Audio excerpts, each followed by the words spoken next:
ഒരു മുസ്ലിം രണ്ട് മുസ്ലിമീങ്ങൾക്കിടയിൽ 3 ദിവസത്തിലപ്പുറം പിണങ്ങി അകൽന്ന് നിൽക്കുവാൻ പാടില്ല. അത് വൻകുറ്റമാണ്, ഹറാമാണ്. ചില്ലറ പ്രശ്നമൊന്നുമല്ല. തഹരീം എന്നാണ് അധ്യായം. അത് ഹറാമാണ് 3 ദിവസത്തിലപ്പുറം. അപ്പൊ എന്തുകൊണ്ടാണ് ഇവിടെ ഒരു 3 ദിവസത്തിന്റെ കണക്ക് പറഞ്ഞത്? അത് പണ്ഡിതന്മാർ പറയാണ്, സ്വാഭാവികമായും മനുഷ്യനൊരു പ്രകൃതിയുണ്ട്. എനിക്കും നിങ്ങൾക്കുമൊക്കെ ഒരു പ്രകൃതിയുണ്ട്.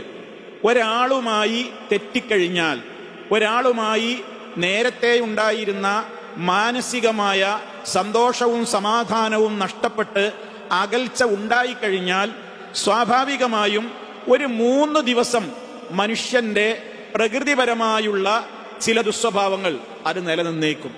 ഒരു 3 ദിവസം അത് നിലനിന്നേക്കും. ദിവസം കഴിയും തോറും അതിന്റെ സ്ട്രോങ് കുറഞ്ഞു വരും. ഞാനൊരാളുമായി വഴക്കായി, വർത്തമാനമായി, സംസാരമായി, ആ സമയത്ത് പലതും പറഞ്ഞ് പല രൂപത്തിലൊക്കെയായി. പക്ഷെ വീട്ടിലെത്തി ഉറങ്ങാൻ കിടക്കുമ്പോഴേക്ക് തോന്നിത്തുടങ്ങും അത്രയാണ് വേണ്ടിയിരുന്നില്ല. അപ്പറഞ്ഞ തുടക്കത്തിലുള്ള സ്ട്രോങ് ഇല്ല. 2 മണിക്കൂറാണ് പിന്നിട്ടപ്പോ. ഉറങ്ങിനീറ്റ് രാവിലെ ആവുമ്പോ വേണ്ടിയിരുന്നില്ല, കുറച്ചും കൂടെ അതിന്റെ കനം കുറഞ്ഞു. പിന്നെയും ഇങ്ങനെ പോകുന്നിടത്തോളം വേണ്ടിയിരുന്നില്ല. എന്തേ ആ സമയത്ത് അങ്ങനെ പറഞ്ഞു ആവോ, എന്തേ ആ സമയത്ത് എനിക്ക് സംഭവിച്ചു ആവോ, വല്ലാത്തൊരു കഷ്ടമായി പോയി. ചിലപ്പോൾ ഉറക്കം കിട്ടൂല. ഇത് പരിചയമില്ലാത്തവനക്ക് രാത്രി കിടന്ന ഉറക്കം വരൂല. ഇത് പരിചയമുള്ളവന് ഇതില്ല, ഞാൻ ഉറക്കം വരൂല. അങ്ങനെയുണ്ട് ആളുകൾ. ആരോട്ടെങ്കിലും ഒന്ന് വഴക്ക് കൂടിയിട്ടില്ലെങ്കിൽ, ഒരു 4 തെറി പറഞ്ഞിട്ടില്ലെങ്കിൽ, ആരെങ്കിലും ഒരു പ്രശ്നത്തൊക്കെ ഉണ്ടാക്കിയിട്ടില്ലെങ്കിൽ ചില ആളുകൾക്ക് ഉറക്കം വരൂല. അങ്ങനത്തെ ഒരു പ്രശ്നമൊന്നും ഉണ്ടാവില്ല. അതേ അവസരത്തിൽ എല്ലാവരുമായി സൗഹാർദ്ദത്തിലും സ്നേഹത്തിലും അങ്ങനെ ആരും വഴക്കടിച്ചിട്ടും ഉറക്ക വർത്താനം പറഞ്ഞിട്ടും തെറി പറഞ്ഞിട്ടൊന്നും ശീലമില്ലാത്തവർ എങ്ങനെയോ പൈശാചികമായ ചില കാരണങ്ങൾക്ക് അടിമപ്പെട്ടുകൊണ്ട് സംഭവിച്ചു പോയാൽ വല്ലാഹി അയാൾക്ക് ഉറക്കം വരൂല. എന്താ കാരണം എന്നറിയോ? അത് ശീലിച്ചിട്ടില്ല. അത് മാനസികമായിട്ട് അയാൾ തളർന്നു പോകും. അപ്പോൾ കൂടുതൽ എന്തുകൊണ്ട് അള്ളാഹു മനുഷ്യന്റെ പ്രകൃതം അറിയാവുന്ന നമ്മെ സൃഷ്ടിച്ച അള്ളാഹുവിനറിയാം ഒരു 3 ദിവസം കൊണ്ട് ഇതാണ് മാറിക്കോളും. അപ്പൊ അതിന്റെ സ്ട്രോങ് ഇങ്ങനെ കുറഞ്ഞു വരും. ഡെയിലി കുറയും. 1-ാം നാള് 2-ാം നാള് ഒരു 3 ദിവസമൊക്കെ വരെ അത് നിലനിൽക്കും. ഒരു പണ്ഡിതന്മാർ പറയുന്നു ഫൈന്നഹു യളഅഫ്, അത് കഴിയുന്നതോടുകൂടി അത് ദുർബലമാകും. വയതലാശ ഖിലാല 3 അയ്യാം, ഒരു 3 ദിവസത്തിന്റെ ഇടയ്ക്ക് അതൊക്കെയാണ് പോയിക്കോളും. അതുകൊണ്ട് എന്ത് ചെയ്യണം? ഒരു 3 ദിവസമൊക്കെ ചിലപ്പോൾ അങ്ങനെ വന്നാലും അതൊക്കെയാണ് സോൾവ് ആക്കണം. സോൾവ് ആക്കാൻ മുൻകൈ എടുക്കുന്നവർക്കാണ് ഏറ്റവും പ്രധാനപ്പെട്ട വലിയ പുണ്യമുള്ളത്. അതുകൊണ്ട് എന്ത് ചെയ്തു? ഈ വിഷയത്തിൽ അങ്ങനെ ഏതെങ്കിലും നിലക്ക് സംഭവിച്ചിട്ടുണ്ടെങ്കിൽ 3 ദിവസത്തിലപ്പുറം അത് നീണ്ടു നിൽക്കാൻ അനുവദിക്കരുത്. 3 ദിവസം അതിന്റെ മാക്സിമമാണ്. അത് കഴിഞ്ഞാൽ ഉടനെ എന്ത് ചെയ്യണം? ആളെ കണ്ടുമുട്ടാൻ ശ്രമിക്കണം. കണ്ടുമുട്ടിയാൽ ഉടനെ അങ്ങ് സലാം പറഞ്ഞോളണം. കാര്യങ്ങളൊക്കെ സോൾവായി പൂർവ്വസ്ഥിതിയിലേക്ക് മടങ്ങണം. ഇതാണ് മുഅ്മിനീങ്ങൾക്കുണ്ടായിരിക്കേണ്ടുന്ന ഐഡന്റിറ്റിയും ക്വാളിറ്റിയും ഇതാണ് എന്ന് നമ്മൾ മനസ്സിലാക്കിയിരിക്കേണ്ടതുണ്ട്. ഇനി ഹെഡിങ്ങിൽ ചില എക്സംഷനുകൾ പറഞ്ഞല്ലോ, ഇതിൽ ചില കാര്യങ്ങൾ ഒഴിവാണ്. അതേതൊക്കെ പറഞ്ഞത്? ഒന്ന് പറഞ്ഞത് ഇല്ലാലി ബിദ്അത്തിൻ. കണ്ടോ, ചില പ്രത്യേക കാരണങ്ങൾ, ശറഇൽ അനുവദിച്ച ചില കാരണങ്ങളുണ്ട്. ആ കാരണങ്ങൾ ഉണ്ടാകുമ്പോൾ ഒരാളുമായിട്ട് നമുക്ക് അകന്നു നിൽക്കാം. അയാളുമായിട്ട് മിണ്ടാതെയും സംസാരിക്കാതെയും ഒരു പണക്കം രൂപത്തിലൊക്കെ മാറി നിൽക്കാം. അതിന് 2 എണ്ണമാണ് ഇവിടെ പറഞ്ഞത്. ഒന്ന്, മതപരമായ ഏതെങ്കിലും ബിദ്അത്തിന്റെ, അതിശക്തമായ ബിദ്അത്തിന്റെ വക്താവാണ് ഒരാൾ എന്ന് വിചാരിക്കുക. അയാൾ അള്ളാഹു അല്ലാത്തവരെ വിളിച്ച് പ്രാർത്ഥിക്കുന്ന ആളാണ്. ബിദ്അത്തുകൾ തന്നെ 2 ഇനങ്ങളുണ്ട്. ഒന്ന് ബിദ്അ മുകഫിറ, ചില ബിദ്അത്തുകൾ ചെയ്ത കാഫിറായി പോകും. ചില ബിദ്അത്തുകൾ ചെയ്താൽ ഫാസിഖായി പോകും. ആ രൂപത്തിലൊക്കെയുള്ള ബിദ്അത്തുകളുണ്ട്. എല്ലാം ഒരേപോലെയല്ല. അതേപോലെ തന്നെ ഔ തളാഹുരിൻ ബിഫിസ്ഖിൻ എന്നാണ് അടുത്തത് പറഞ്ഞത്. പ്രകടമായ നിലക്കൊരാൾ തെമ്മാടിത്തം ചെയ്യണം. അതാണ് തളാഹുരിൻ ബിഫിസ്ഖിൻ എന്ന് പറയുന്നത്. ഒരാളിപ്പോ സ്വകാര്യ ജീവിതത്തിൽ ഒരു തെമ്മാടിത്തം ചെയ്യുന്നുണ്ട്, അത് അയാളും റബ്ബേ അറിയുള്ളൂ. നേരെ മറിച്ച് ഞാൻ പരസ്യമായി മദ്യപാനിയാണ്, അല്ലെങ്കിൽ വിചാരിയാണ്, അല്ലെങ്കിൽ മോശപ്പെട്ട പലിശയുടെ വക്താവാണ്, സാമ്പത്തികമായിട്ട് കടം പിടിച്ചാൽ കൊടുക്കൂല, അതുപോലെ തന്നെ പലിശയുടെ ഇടപാടുള്ള ആളാണ്, ഇങ്ങനെയൊക്കെ സാമ്പത്തികമായി ക്രമക്കേടുള്ള ഒരു വ്യക്തിയാണ്, ഈ രൂപത്തിലൊക്കെ പ്രകടമായ ഫിസ്ഖ് ഒരാളിലും ഉണ്ടെങ്കിൽ ഔ നഹ്വി ദാലിക്കാനാണ് പിന്നെ നബിമാൻ പറയുന്നത്. പിന്നെ അതുപോലെയുള്ള ഏതെങ്കിലും കാരണങ്ങൾ ഉണ്ടെങ്കിൽ എന്ത് ചെയ്യാം? 3 ദിവസത്തിലപ്പുറവും പിണങ്ങി നിൽക്കേണ്ടി വന്നാൽ പിണങ്ങി നിൽക്കാം. അത് ഹറാമില്ലെന്ന് ഒഴിവാണ്. പക്ഷേ അവിടെ നമ്മളൊരു കാര്യം മനസ്സിലാക്കണം. പണ്ഡിതന്മാർ പറഞ്ഞു, ഇങ്ങനെ പിണങ്ങി നിൽക്കുമ്പോൾ ആദ്യത്തെ കേസ് വളരെ വ്യക്തമാണ്. എന്ത്? പേഴ്സണൽ കാര്യങ്ങൾക്ക് നമ്മൾ എന്ത് ചെയ്തു? പിണങ്ങിയാൽ സ്വാഭാവികമാണ്, മനുഷ്യപ്രകൃതിയുടെ അതിൻ്റെ ഒന്ന് മറന്നു പോകാനുള്ളൊരു സമയം വരെ നമുക്ക് ഒഴിവ് തന്നു. അത് മാക്സിമം 3 ദിവസമാണ്. അത് കഴിഞ്ഞാൽ പിണക്കത്തെ എത്രയും വേഗം അവസാനിപ്പിച്ചോളണം. ഇല്ലെങ്കിൽ ആരാണോ അതിന് മുൻകൈയെടുക്കാതെ മാറി നിൽക്കുന്നതെങ്കിൽ രണ്ടുപേരും അതിന് കുറ്റക്കാരായി മാറും. അത് ഹറാമാണ്, വൻ പാപമാണ്.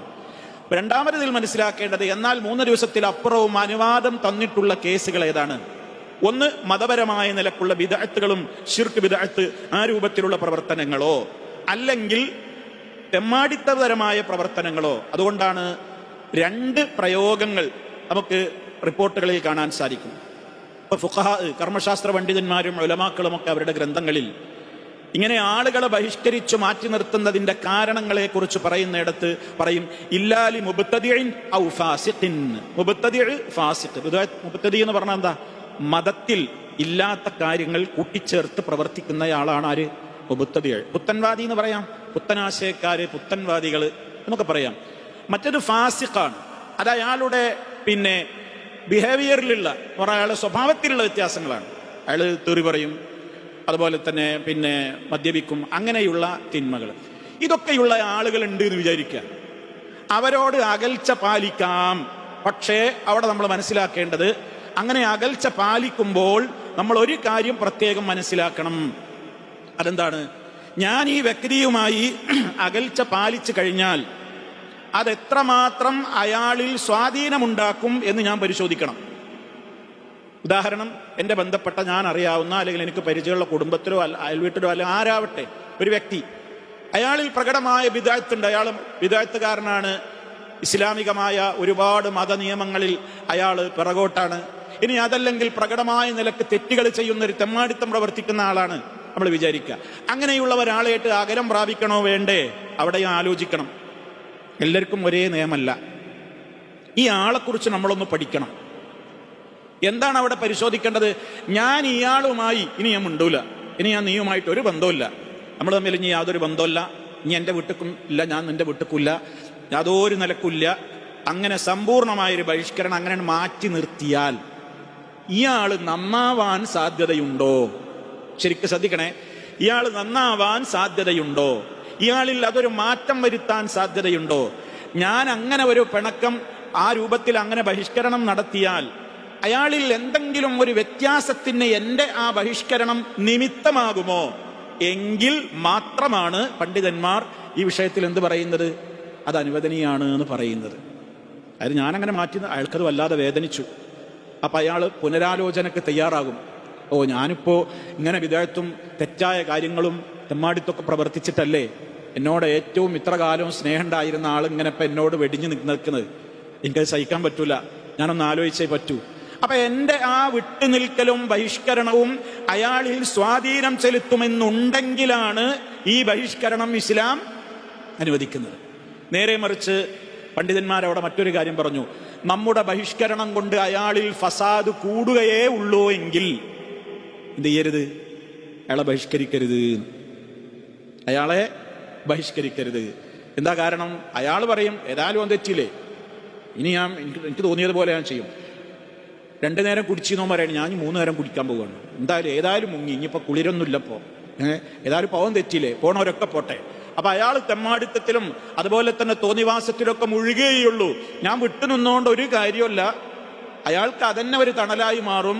ഞാൻ അയാളിൽ ഉദ്ദേശിക്കുന്ന മസ്ലഹത്ത്, നന്മ, അതല്ല സംഭവിക്കുക, മഫ്സദത്ത്, ഫസാദാണ് ഉണ്ടാവുക എന്ന് എൻ്റെ പരിചയത്തിലും ആലോചനയിലും എനിക്ക് വ്യക്തമായി കഴിഞ്ഞാൽ ഞാൻ ആ വ്യക്തിയോട് എന്ത് ചെയ്യരുത്? പിണങ്ങി മാറി നിൽക്കരുത്. കാര്യം വളരെ ക്ലിയർ അല്ലേ? ഇനി നോക്കൂ, നിങ്ങൾ മറ്റൊരു ഉദാഹരണം നോക്കൂ. മഹാനായ നബി സല്ലല്ലാഹു ഇത് പഠിപ്പിച്ച മുത്ത മുസ്തഫ സല്ലല്ലാഹു അലൈഹി വസല്ലം 3 ദിവസത്തിലപ്പുറം മുസ്ലിമീങ്ങൾക്കിടയിൽ പണക്കം പാടില്ല എന്ന് പറഞ്ഞില്ലേ, അകൽച്ച പാടില്ല, ബഹിഷ്കരണം പാടില്ല എന്ന് പറഞ്ഞില്ലേ. ആ മഹാനായ നബി സല്ലല്ലാഹു അലൈഹി വസല്ലമ 3 സഹാബിമാരോട് മദീനയിൽ 40 ദിവസമാണ് മിണ്ടാതിരുന്നത്. നബി മാത്രല്ല സല്ലല്ലാഹു അലൈഹി വസല്ലം, സഹാബിമാരൊന്നടങ്കം. ബഹിഷ്കരണ പ്രമേയം, അന്നപ്പോൾ പ്രമേയം ഭാഷാക്കലോ പത്രമൊന്നും ഇല്ലാത്തതുകൊണ്ട് അള്ളാഹിന്റെ റസൂലിന്റെ ഓർഡർ അവിടെ ഉണ്ടായി, ഈ 3 ആളായിട്ടും വിട്ടു നിൽക്കണം. ഒന്ന് മഹാനായ സഹാബി കഅബ് ബിൻ മാലിക് റളിയല്ലാഹു അൻഹു. ആരാണ്? കഅബ് ബിൻ മാലിക് റളിയല്ലാഹു അൻഹു. മറ്റൊന്ന് ഹിലാൽ ബിൻ ഉമയ്യ റളിയല്ലാഹു അൻഹു. മൂന്നാമത്തെ സഹാബി മുറാറത്ത് ബിൻ റബീഅ് റളിയല്ലാഹു അൻഹു. അപ്പൊ കഅബ്, അതുപോലെ തന്നെ ഹിലാല്, മുറാറ റളിയല്ലാഹു അൻഹും, ഈ മൂന്നാളുകളെ നബി തങ്ങൾ മദീനയിൽ ബഹിഷ്കരിച്ചു. ഇവര് തമ്മാടികളും ഫാസിഖീങ്ങളൊന്നും അല്ലട്ടോ. ശർഈയായ ചില കാരണങ്ങൾക്ക് വേണ്ടി അവരിൽ അതൊരു വലിയ സ്വാധീനമുണ്ടാക്കും എന്ന് കണ്ടാൽ വളരെ ആലോചനാപൂർവം എടുക്കേണ്ട ഒരു തീരുമാനമാണിത്. എന്താ ഇവരുടെ പ്രശ്നം എന്താണെന്നറിയോ? നബി സല്ലല്ലാഹു അലൈഹി വസല്ലമ യുദ്ധത്തിന് വേണ്ടി ആഹ്വാനം ചെയ്തു. ഞാൻ ചുരുക്കി പറയണം, മദീനയിൽ നിന്ന് നല്ല ചൂടൊക്കെയുള്ള സമയത്ത് യുദ്ധത്തിന് വേണ്ടി തബൂക്കിലേക്കുള്ള പുറപ്പെടാൻ വേണ്ടിയുള്ള ആഹ്വാനം ഉണ്ടായി. അങ്ങനെ എല്ലാവരും അതിനുവേണ്ടി തയ്യാറായി. അന്ന് നല്ല കടുത്ത ചൂടുണ്ട്, ഈത്തപ്പഴമൊക്കെ വിളയുന്ന കാലഘട്ടമാണ്. കേട്ടവരൊക്കെ യാത്രക്കൊരുങ്ങി. ഏതാണ്ട് എല്ലാ ആളുകളും, മുനാഫിക്കീങ്ങൾ ഇവിടെ ബാക്കിയായി. അവരോരോ കാരണങ്ങൾ പറഞ്ഞിട്ട് യുദ്ധത്തിന് പോകാതെ, വീട്ടിലാളില്ല, ഇന്ന ബുയൂതന ഔറ, വരിയിൽ ആളില്ല, ഞാൻ പോയാൽ ശരിയാവൂല, അങ്ങനെ പല ന്യായീകരണങ്ങളൊക്കെ പറഞ്ഞിട്ട് മുനാഫിക്കീങ്ങളൊക്കെ ഇവിടെ അങ്ങനെ പിടിച്ചു നിന്നു. ബാക്കിയുള്ളവരൊക്കെ പോയി. പക്ഷേ ഇവിടെ പിടിച്ചു നിന്നവരുടെ കൂട്ടത്തിൽ മുനാഫിക്കുകളൊന്നും അല്ലാത്ത ശുദ്ധമായ ആളുകൾ ഉണ്ടായിരുന്നു. ആ മൂന്നാളവര്. ഇവര് പോകാതിരുന്നത് അവർക്ക് പോവില്ലാന്നോ കാപ്പട്യം കൊണ്ടോ ഒന്നും ആയിരുന്നില്ല. മറിച്ച് അവരുടെ കയ്യിൽ നല്ല സ്പീഡുള്ള കുതിരണ്ട്. ഇവർ പോയിക്കോട്ടെ, നമ്മൾ എത്താലോ പിന്നെ ആവാലോ അങ്ങനെ പോകാലോ എന്നൊക്കെ വിചാരിച്ചിട്ട് അവരതൊന്നും ഒരല്പം പ്രവാചകന്റെ കൂടെ പുറപ്പെടാതെ നമ്മളെന്തായാലും എത്തും എന്ന നിലയ്ക്ക് അവരൊന്ന് പിന്നോട്ട് നിന്നു. ആ പിറകോട്ട് നിന്നു പോയി.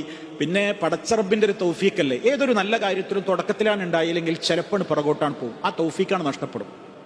ചില കാര്യങ്ങൾക്ക് അങ്ങനെയാണ്. ചിലതിൽ നമ്മൾ ആ ഫസ്റ്റ് ചാൻസിൽ ഞാൻ പങ്കെടുത്തിട്ടില്ലെങ്കിൽ നമ്മൾ വിചാരിക്കുമ്പോൾ പങ്കെടുക്കാൻ കഴിഞ്ഞോളണമെന്നില്ല. ആ ഹൈറ് പിന്നെ നമുക്കാണ് പോവലുണ്ടാവുക. അതുകൊണ്ടാണ് എപ്പോഴും ഹൈറാത്തുകളുടെ കാര്യത്തിൽ ഫസ്തബിഖൂ എന്ന് പറയുന്നത്. നിങ്ങൾ വേഗം ചെയ്തോളണം എന്നാണ്. ഒന്നും ഉണ്ടായിട്ടൊന്നും ആവില്ല നമ്മളതിൽ നിന്ന് പിന്തി നിൽക്കുന്നത്. പക്ഷേ പിന്നെ അതിന്റെ തൗഫീഖാണ് നഷ്ടപ്പെടും. ഈ തൗഫീഖ് എന്ന് പറയുന്നത് നമ്മൾ മലയാളത്തിൽ അതിന് പറയും റബ്ബിന്റെ ഒരു വരദാനമാണ്.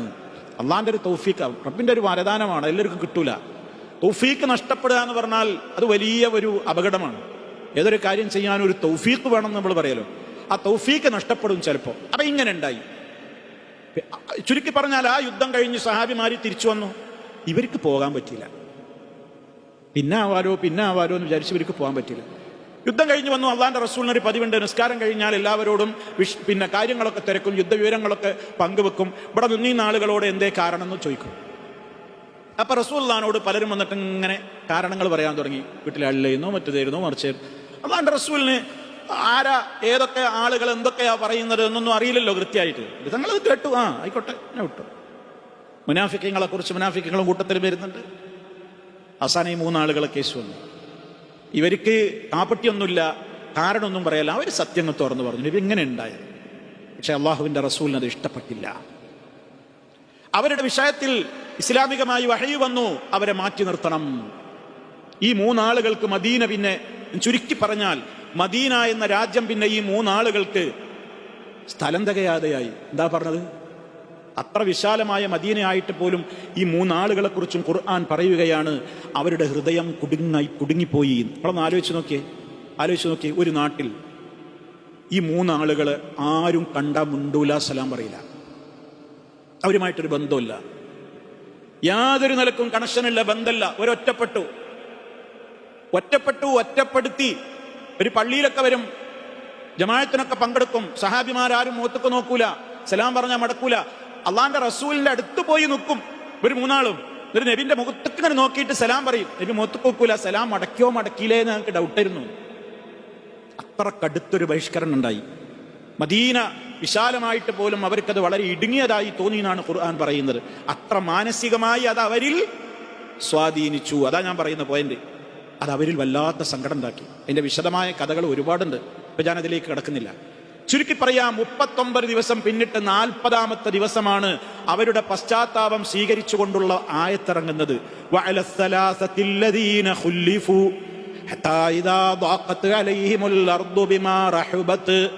വിഷയം അതാ പറയുന്നു. 3 ആളുകളുടെ തൗബ സ്വീകരിച്ചിരിക്കുന്നു എന്ന് ചുരുക്കം. 40 ദിവസം മദീനയിൽ ഈ 3 ആളുകളെ എന്ത് ചെയ്തു? ബഹിഷ്കരിച്ച് നിർത്തിയിരുന്നു. അപ്പൊ ഇതിൽ നിന്ന് നമ്മൾ എന്താ പഠിക്കേണ്ടത്? അങ്ങനെ ബഹിഷ്കരിച്ച് നിർത്തിയപ്പോൾ ആ 3 ആളുകൾക്കും അതൊരു മാനസികമായി വല്ലാത്തൊരു മാറ്റത്തിനത് കാരണമായി.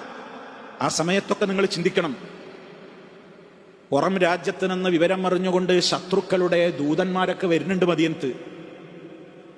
എന്തും പറഞ്ഞിട്ടാ വരുന്നറിയോ? ഇവരോടിങ്ങനെ സ്വകാര്യത്തിലൊക്കെ വന്ന് പറയുന്നുണ്ട്, നിങ്ങളെ മുഹമ്മദ് ഒഴിവാക്കിയിരിക്കണല്ലേ, എന്തിനാടാ നാണം കെട്ടിട്ട് അയാളെ പിന്നാലെ പിന്നെയും കൂടുന്നത്? ഇങ്ങോട്ട് പോര്, ഇങ്ങോട്ട് പോര്, ഞങ്ങൾ ഏറ്റെടുക്കൂല ഞങ്ങളെ, എന്തിനാ അത്ര നാണം കെട്ടിട്ട് ഇയാളെ കൂടെ നിൽക്കുന്നത്? ഇതൊക്കെ പറഞ്ഞ് പിരികയറ്റാൻ വേണ്ടിയിട്ട് പല രാജ്യത്തും ശത്രുക്കൾ വരുന്നുണ്ട്. ഒരു മാറ്റവും ആ മഹാന്മാരായ സഹാബത്തിൽ ഉണ്ടായില്ല. അവർ പിടിച്ചു നിന്നു, റബ്ബിലേക്ക് പശ്ചാത്തപിച്ച് മടങ്ങി. അവരുടെ പശ്ചാത്താപം അള്ളാഹു സ്വീകരിച്ചു. അങ്ങനെയാണ് അവരുടെ പശ്ചാത്താപം സ്വീകരിച്ചുകൊണ്ടുള്ള ആയത്തുകൾ ഇറങ്ങുന്നത്. അപ്പൊ അങ്ങനെയുള്ള കേസുകളാണെങ്കിൽ ഏത് നടക്കുള്ളൂ. നേരെ മറിച്ച് ഞാനൊരാളെ മാറ്റി നിർത്തി, ഞാൻ അയാളുമായി ബഹിഷ്കരിക്കുന്നതിന്റെ മുമ്പുണ്ടായിരുന്നതിനേക്കാൾ അയാൾ എല്ലാം കൊണ്ടും മോശമാകാനാണ് എന്റെ വിട്ടുനിൽക്കൽ കാരണമാകുന്നതെങ്കിൽ ഞാൻ അയാളുമായി വിട്ടുനിന്നിട്ട് പ്രയോജനം ഇല്ല. അപ്പൊ വിട്ടുനിൽക്കുക 3 ദിവസത്തിലപ്പുറം ഇങ്ങനെയുള്ള കാരണങ്ങൾ ഉണ്ടെങ്കിൽ എന്ന് പറയുന്നത് പോലും ഒരു കോമൺ പ്രയോഗമല്ല, വ്യാഖ്യാനപരമാണ്. ഈ രൂപത്തിലുള്ള കാര്യങ്ങളൊക്കെ ചിന്തിച്ചിട്ട് വേണം ഒരാളുമായി എന്ത് ചെയ്യാൻ, വിട്ടുനിൽക്കാൻ. അതല്ലെങ്കിൽ നമ്മൾ എന്താ ചെയ്യേണ്ടത്? അയാളെ കൂടെ തന്നെ നിർത്തിയിട്ട് ഇങ്ങനെ നന്നാക്കാൻ പറ്റുമോ എന്ന് നോക്കലാ നല്ലതെന്ന്. പലപ്പോഴും നമ്മുടെയൊക്കെ സ്ഥിതികളിൽ പലപ്പോഴും അതാ നല്ലത്. അങ്ങനെ ചിലപ്പോൾ അങ്ങനെ അകന്ന് നിന്നാൽ ചിലപ്പോൾ നന്നാവുന്നവരുണ്ടാവും, അവരോടത് പ്രയോഗിക്കാം. അല്ലാത്തവരോട് എന്താ നല്ലത്? അകന്ന് നിന്നാൽ ചിലപ്പോൾ ഒരു കൂടുതൽ മോശമാവും എന്ന് കണ്ടാൽ നമ്മൾ അവരെ സ്നേഹിച്ച് കൂടെ നിർത്തിയിട്ട് തന്ത്രപരമായിട്ട് പറഞ്ഞു കൊടുത്ത് നിലവിലുള്ള ഫസാദിൽ നിന്ന് അവരെ കുറേശ്ശെ മോചിപ്പിക്കാൻ വേണ്ടി ശ്രമം നടത്തുക. അപ്പം അതാണ് ഈ വിഷയത്തിൽ നമ്മൾ ശ്രദ്ധിക്കേണ്ടുന്ന കാര്യം.